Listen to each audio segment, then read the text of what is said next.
कल assembly house में तो किसी जो अपोजिशन पार्टी का जो मिनिस्टर है वो अपने नाम पे बुबागरा के नाम पे हल्ला मचा रहा है।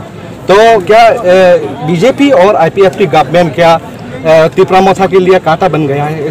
थोड़ा विस्तारित से हमें नहीं, जो मंत्री का नाम आप बोल रहे हैं वो उसको मैं सीरियसली नहीं लेता हूँ। वो टीचर के बारे में बहुत अनशन बात किया पिछले 1-2 साल में, उसको मैं सीरियसली नहीं लेता हूँ।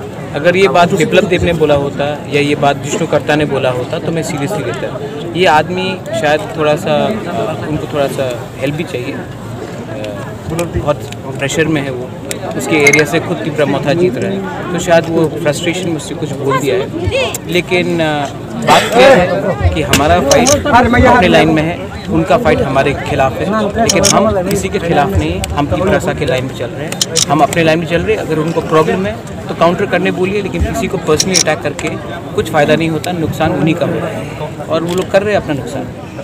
Thank you. बिलाइन हम